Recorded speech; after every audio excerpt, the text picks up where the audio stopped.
कहानी का हेडिंग है भला आदमी। एक धनवान पुरुष ने एक मंदिर बनवाया। मंदिर में भगवान की पूजा करने के लिए एक पुजारी रखा। मंदिर के खर्च के लिए बहुत सी भूमि, खेत और बगीचे मंदिर के नाम कराए। उन्होंने ऐसा प्रबंध किया था जो मंदिर में भूखे, दीन दुखी या साधु संत आवे तो वहाँ 2-4 दिन ठहर सके और उनको भोजन के लिए भगवान का प्रसाद मंदिर से मिल जाया करे। अब उन्हें एक ऐसे आदमी की आवश्यकता हुई जो मंदिर की संपत्ति का प्रबंध करे और मंदिर के सब कामों को ठीक ठीक चलाता रहे। बहुत से लोग उस धनवान पुरुष के पास आए। वे लोग जानते थे यदि मंदिर की व्यवस्था का काम मिल जावे तो वेतन अच्छा मिलेगा, लेकिन उस धनी पुरुष ने सबको लौटा दिया। सबसे कहता था, मुझे तो एक भला आदमी चाहिए, मैं उसको अपने आप छांट दूंगा। बहुत से लोग मन ही मन उस धनी पुरुष को गालियां देते थे। बहुत लोग उसे मूर्ख समझते थे, कुछ पागल बताते थे, लेकिन वह धनी पुरुष की बात पर ध्यान नहीं देता था। जब मंदिर के पट खुलते थे और लोग भगवान के दर्शन के लिए आने लगते, तब वह धनी पुरुष अपने मकान की छत पर बैठ जाता और मंदिर में आने वाले लोगों को चुपचाप देखता था। एक दिन एक मनुष्य मंदिर में दर्शन करने आया। उसके कपड़े मैले और फटे हुए थे। वह बहुत पढ़ा लिखा भी नहीं था। जब वह भगवान का दर्शन करके जाने लगा तब धनी पुरुष ने उसे अपने पास बुलाया और कहा कि क्या आप इस मंदिर की व्यवस्था संभालने का काम स्वीकार करेंगे? वह मनुष्य बड़े आश्चर्य में पड़ गया। उसने कहा कि मैं तो बहुत पढ़ा लिखा भी नहीं हूँ, मैं इतने बड़े मंदिर का प्रबंध कैसे करूंगा? धनी पुरुष ने कहा, मुझे बहुत विद्वान नहीं चाहिए, मैं तो एक भले आदमी को मंदिर का प्रबंधक बनाना चाहता हूँ। उस मनुष्य ने कहा, आपने इतने मनुष्यों में मुझे ही क्यों चुना और मुझे ही भला आदमी कैसे माना? धनी पुरुष बोला, मैं जानता हूँ कि आप भले आदमी हैं। मंदिर के रास्ते में एक ईंट का टुकड़ा पड़ा हुआ रह गया था और उसका एक कोना ऊपर निकला हुआ था। मैं इधर बहुत दिनों से देखता था कि इस ईंट के टुकड़े की नोक से लोगों को कितनी बार ठोकने लगी। लोग गिरते थे, लुढ़कते थे, उठकर चल देते थे और आपको उस टुकड़े से ठोकर लगी नहीं, किंतु आपने उसे देख करके ही उखाड़ देने का प्रयत्न किया। मैं देख रहा था कि आप मेरे मजदूर से पावड़ा मांग कर ले गए और उस टुकड़े को खोदकर आपने वहाँ की भूमि भी बराबर कर दी। उस मनुष्य ने कहा, ये तो कोई खास बात नहीं है। रास्ते में पड़े हुए कांटे, कंकड़ और ठोकर लगने योग्य पत्थर, ईंटों को हटा देना तो प्रत्येक मनुष्य का कर्तव्य है। धनी पुरुष ने कहा, अपने कर्तव्य को जानने और अपने कर्तव्य का पालन करने वाले लोग ही भले आदमी होते हैं। वह मनुष्य मंदिर का प्रबंधक बन गया। उसने मंदिर का बड़ा सुंदर प्रबंध किया। हाँ, ये बात है। कर्तव्य का पालन करने वाला ही तो भला आदमी है।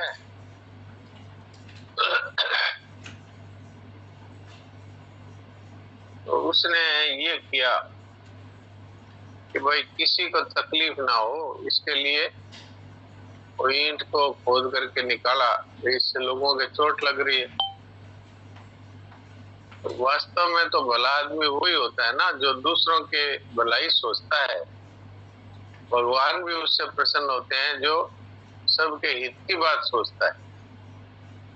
ते प्राप्नुवन्ति मामेव सर्वभूत हिते रता। भगवान कहते हैं वो मेरे को ही प्राप्त होता है। ते प्राप्नुवन्ति माम एव, वो मेरे को ही प्राप्त होता है, मतलब वो और कहीं नहीं जाएगा, वो मेरे पास ही आएगा। और किया उसने क्या कि सबके हित में उसकी प्रीति है। तो हित कितना कर पाता है ये बात नहीं कही। जो सबसे ज्यादा हित करता है वो मुझे प्रिय है। भगवान ने कहा उसके हृदय में लोगों का हित हो, इस तरह की प्रीति है। वो इसी बात को पसंद करता है कि सबका हित हो।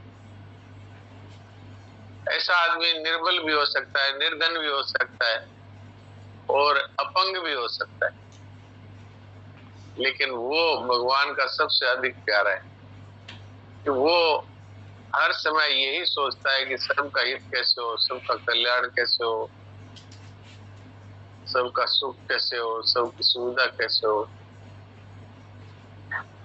इसकी शुरुआत कहाँ से होती है? इसकी शुरुआत होती है कि मेरे द्वारा किसी को कष्ट ना हो, यहाँ से शुरू होती है।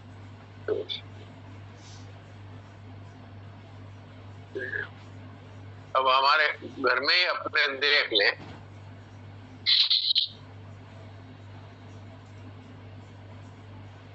हमारे बच्चों में ही देख लें, हमारे परिवार के सदस्यों में ही देख लें, कौन ऐसा है कि जो दूसरे को कष्ट ना हो इस बात का ध्यान रखता है।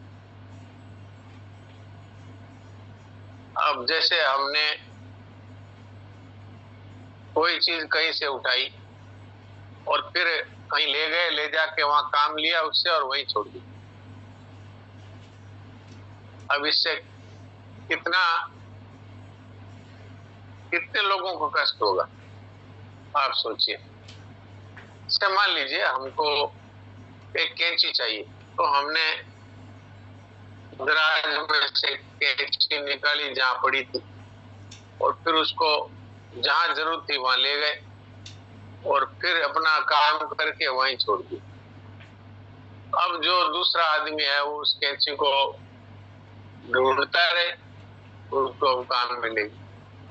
वो तो उस अलमारी की दराज में रखने की जगह थी, अब जो आएगा वो वहीं देखेगा, वो कैंची मिलेगी नहीं। कितने उदाहरण है ऐसे। चलते चलते ही रास्ते में थूक दिया, सड़क पे ही थूक दिया। अब कितने लोगों का उसमें पांव लगेगा, कितने लोगों के उसमें जूते लगेंगे, कितना गंदगी होगी। चलते चलते इस साइकिल और स्कूटर को रास्ते में ही खड़ा कर दिया, कितने लोगों के आने जाने में सुविधा हुई। कार को ले जा करके कहाँ पार्क करना था और कहाँ खड़ा कर दिया बीच में, तो दूसरे लोगों को अपनी गाड़ी निकालने में सुविधा हो रही है। घर के अंदर है, वो टूथपेस्ट लिया, उसको ब्रश पे लगाया, फिर उसको बिना ढक्कन लगाए छोड़ दिया। बाथरूम में घुसे, वहां पर नहाए धोए और कपड़े वहीं नीचे पटक करके चल दिए। ये भी नहीं कि भाई उन अपने कपड़ों को खुद धोए, एक नंबर तो ये है। और इतना नहीं हो तो कम से कम उनको बाथरूम के एक कोने में वहां रखे ताकि दूसरों को असुविधा ना हो। ये छोटी छोटी बातें हैं। अपने उठे तो बिस्तर चादर है वो समेटे बिना ही उठ करके चल दिए, जैसे पशु चलता है। पशु जहाँ खड़ा रहता है वहां मलमूत्र करके वहां से चल देता है। तो ये कितनी हम कष्ट देते हैं परिवार में दूसरों को। बाहर से आए, कपड़े खोले और उनको वही बिस्तर पे पटक दिया। तौलिया, बाथरूम से आए, तौलिया लपेटे हुए आए, कपड़े पहने, तौलिया गीला है, वही पटक दिया बेड पर। बच्चों में भी ये आदतें फिर आगे चलती रहती है। तो पहले तो माँ को कष्ट देते हैं बच्चे, ऐसे सामान फेंक देते हैं और फिर माँ दिन भर उनको समेटती रहती है। और बाद में पत्नी को यही कष्ट होता है क्योंकि उनकी तो वही आदत बनी हुई है, सामान को चाहे जहाँ फेंक देना। और फिर पत्नी का यही काम है, वो यही समेटती रहे कि उसने यहाँ फेंक दिया तो इसको अब समेटो भाई।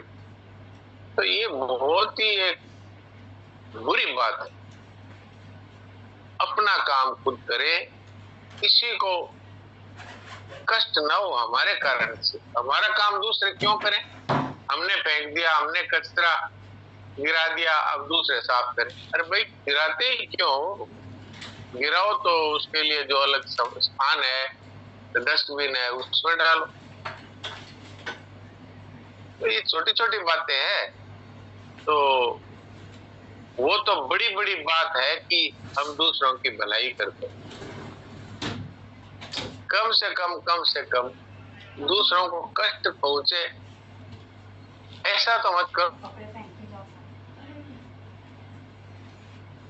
तो ये बहुत छोटी छोटी बातें हैं, लेकिन यही से साधना शुरू होती है। तो हम कहते हैं ना कि हम तो बड़े साधक हैं, हम तो साधना करते हैं, हम तो जप करते हैं, पूजा करते हैं, पाठ करते हैं, बहुत अच्छी बात है। लेकिन पहले यहाँ से साधना शुरू होती है कि हमारे द्वारा किसी को कष्ट ना हो, फिर दूसरों के कष्ट दूर करने की बात आती है। तो ये कुछ बातें हैं जो मन में आई तो आपकी सेवा में रख दी।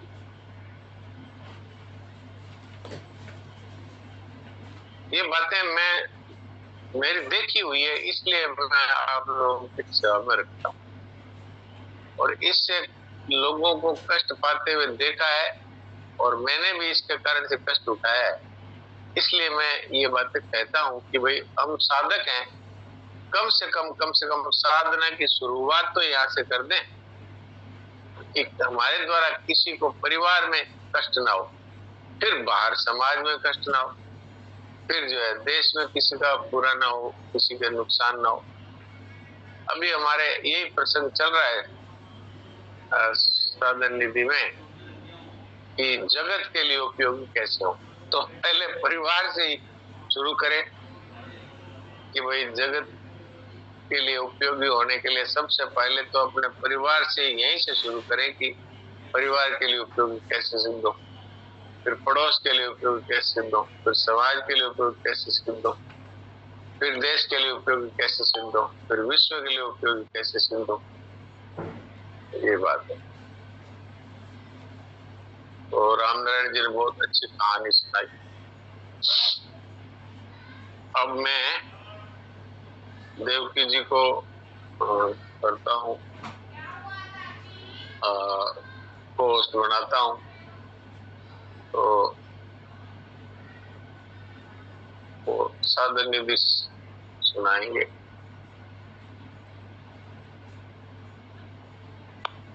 हाँ, देवकी जी सुनाइए। नारायण नारायण नारायण नारायण। तो क्या है कि इसमें जो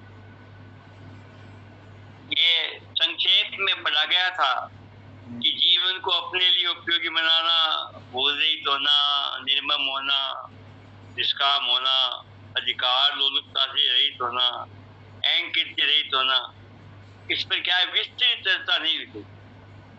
विस्तृत चर्चा हुई थी, उस दिन आप नहीं थे। अच्छा। ये सबसे पहले दिन ये इसी में विस्तृत चर्चा हुई थी, 5 लाइनों पर।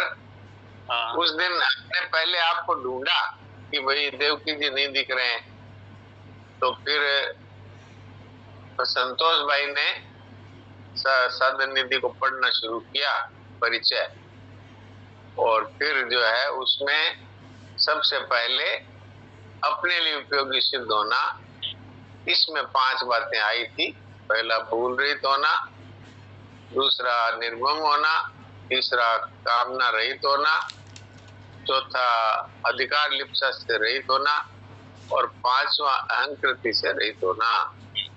ये 5 बातें इन पे चर्चा हुई थी। और फिर आप दूसरे दिन अभी जो चर्चा की थी वो तो पहली बात पे थी, भूल रहित होने में थी। उपयोगी होना है वो, अब जब ये तो उपयोगी नहीं होगा तब तक संसार के लिए कैसे उपयोगी हो गया। हाँ, तो भूल रहित होना है, ये एक बहुत बड़ा, इसमें बहुत बड़ा रहस्य छिपा हुआ है। ये आज हम जो परमात्मा के अंश होते हुए भी जीव कैसे बन गए? जीव बन गए। नहीं होने में कारण क्या है सबसे बड़ा?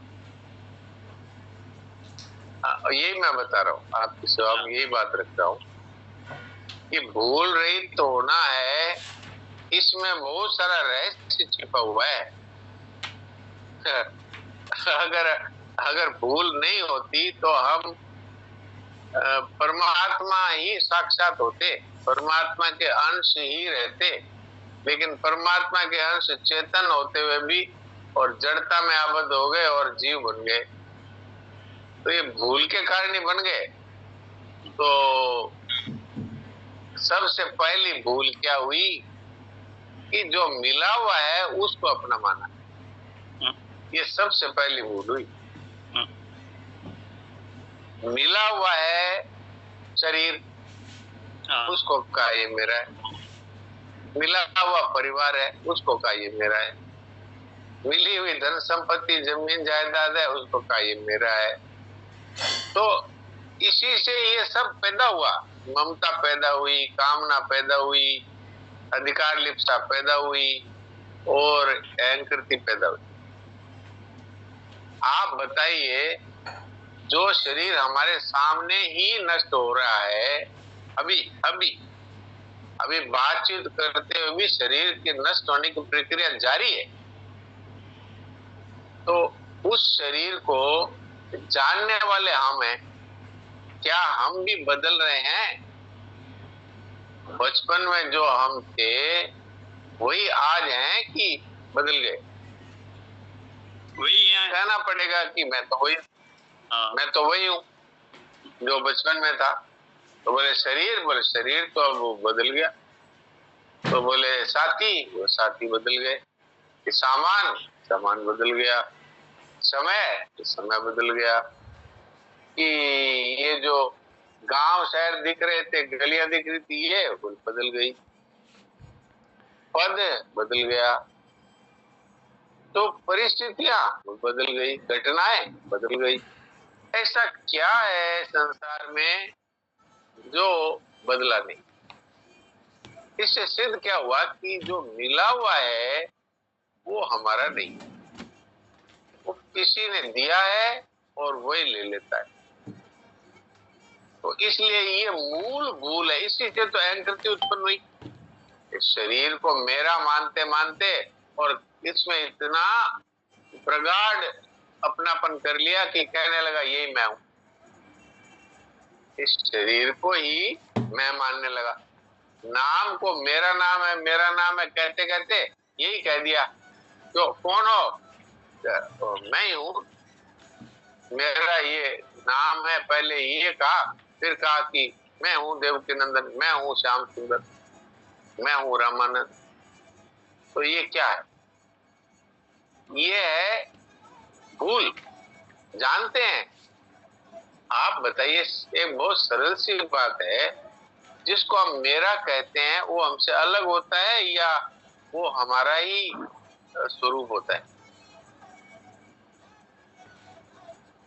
मैं कहूँ ये मकान मेरा है, तो क्या मैं कह सकता हूँ ये मकान मैं हूं? तो ये कितनी बड़ी भूल है। और जानते हुए भी ये भूल हम कर रहे हैं। इसी से अहंकार पैदा हुआ, अहंकृति पैदा हुई, इसी से ममता पैदा हुई, इसी से कामना पैदा हुई, इसी से अधिकार लिप्सा पैदा हुई। सभी भूल तो भूल से तो, इसलिए मूल भूल है ये। तो भूल रहित होना, इसको सबसे पहले बताया। अच्छा, भूल रहित होना जगत के लिए उपयोग होने के लिए भी आवश्यक है, अपने लिए उपयोगी होने के लिए भी आवश्यक है, और भगवान के लिए उपयोग होने के लिए भी आवश्यक है। तो ये भूल रहित होना, ये है मूल बात। अब इसमें यद्यपि हमने ये बातें कह दी थी, लेकिन संक्षेप में फिर कह देता हूँ। तो कुछ दिन आप नहीं थे, तो ये बात क्या है कि ममता रहित होना। तो ये अपने अभी यही बात हुई है कि मिला हुआ अपना नहीं हो सकता। क्यों? कि मिला है और बिछड़ रहा है और बिछड़ जाएगा सदा के लिए, इसलिए अपना नहीं।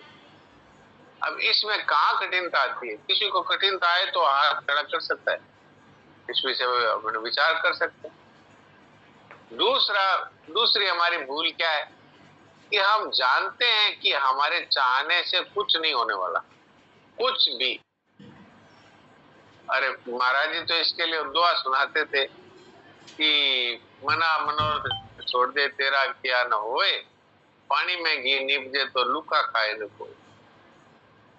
और चौपाई भी सुनाते थे, होय सो होय राम रचि राखा। होगा तो वही जो राम जी ने रच कर रखा है। तो फिर आप बताइए कि ऐसा होना चाहिए और ऐसा नहीं होना चाहिए, इस तरह की इच्छा या कामना रखना ये भूल है कि नहीं? कोई भी बताए, ये मनुष्य ही ये बात समझ सकता है, पशु पक्षी ये नहीं समझ सकते, मनुष्य समझ सकता है। इसलिए ये समझाने की बात शरणानंद जी महाराज कह रहे हैं कि निर्मम होना और निष्काम होना। निष्काम क्यों होना? कि होगा वही जो भगवान चाहेंगे, होगा वही जो हमारे कर्मों के अनुसार प्रारब्ध बना हुआ है, भगवान के द्वारा बनाया हुआ है। तो इसलिए कामना रहित होना, ये तीसरी बात। और चौथी बात है अधिकार लिप्सा से रहित होना। अब ये एक बहुत बड़ी बीमारी है जो हम लोगों के जीवन में है, परिवार में है, समाज में है, देश में है, विश्व में। ये इतनी बड़ी बीमारी है, व्यापक बीमारी है। और आप देखो पढ़े लिखे लोग भी ये कहते हैं कि हमें हमारा अधिकार चाहिए, और अनपढ़ भी ये कहता है कि हमें अधिकार चाहिए। और परिवार में भी सब लोग अपने अपने अधिकार को चाहते हैं। क्या? पिता चाहता है कि मेरी बात पुत्र माने, पुत्री माने। पति चाहता है कि मेरी बात पत्नी माने। और घर का मालिक जो मुख्य व्यक्ति है वो ये चाहता है कि पूरे घर में मेरी ही बात चले, मेरा ही अधिकार चले। अब अधिकार और कर्तव्य ये दो बातें हैं। अधिकार उसको कहते हैं कि जो मैं कहता हूं वो होना चाहिए, ये मेरा अधिकार है। और कर्तव्य क्या कहता है कि मैं सबके प्रति वो करूं जो मुझे करना चाहिए। अब पति किसका नाम है? पति उसका नाम है कि जो पत्नी का पालन पोषण करे, उसकी रक्षा करे और उसके अनुकूल चले, वो पति है। और जो कहता है कि मेरी ही चले, मेरी पत्नी मेरे ही के अनुसार चले और इसी का ही हर समय उसको मान रहे कि मैं ही कमाता हूँ, मैं ही लाता हूँ और मैं ही सब कुछ करता हूँ, इसलिए मेरी बात चलनी चाहिए। तो अगर साधक हैं तो उनके लिए शरणानंद जी महाराज कहते हैं वो अपने अधिकार का तो त्याग करता है और कर्तव्य का पालन करता है। पिता का अधिकार है ये कि संतान का कहना माने, लेकिन वो अपने इस अधिकार का त्याग करता है और ये कहता है कि मैं अपने कर्तव्य का पालन करूंगा। संतान का पालन पोषण करना, उसको शिक्षा देना, ये मेरा कर्तव्य है। तो वो कर्तव्य का पालन करता है, अधिकार को छोड़ देता है। पति है वो पत्नी की रक्षा करना, उसका पालन पोषण करना, उसकी सुख सुविधा का ध्यान रखना, ये है पति का कर्तव्य। तो वो कर्तव्य तो करता है लेकिन अपने अधिकार को छोड़ देता है। तो अगर कर्तव्य का पालन करे और अधिकार का त्याग करे, बल्कि दूसरों के अधिकार की रक्षा करे, कि मेरा एक संतान है वो ये कहे कि मेरा कर्तव्य है कि मैं पिताजी के अधिकार की रक्षा करूं। क्या पिताजी का अधिकार है? कि पिताजी के कहने के अनुसार ही मैं अपना जीवन बनाऊं। तो ये पिताजी का अधिकार है, तो वो बालक का कर्तव्य है। तो कर्तव्य का पालन करे और अधिकार को छोड़े, ये यहाँ पर शरणानंद जी महाराज कहना चाहते हैं। अब सास है वो अधिकार जमाती है, बहू मेरे कहे अनुसार चले, बहू मेरे ही हुक्म का पालन करे। ये सास अपना अधिकार समझती है लेकिन अपना कर्तव्य पालन करने में वो इतनी सजग नहीं है। क्या? कि बहू की सुरक्षा, बहू का पालन पोषण, बहू की सुविधा का ध्यान, बहू के लिए जरूरी सामान सबकी व्यवस्था वो करे। तो ये काम है सास का, न कि अपने अधिकार को लेकर के और वो मारवाड़ी का जो करनी हुई यहाँ फिर वो ठीक नहीं।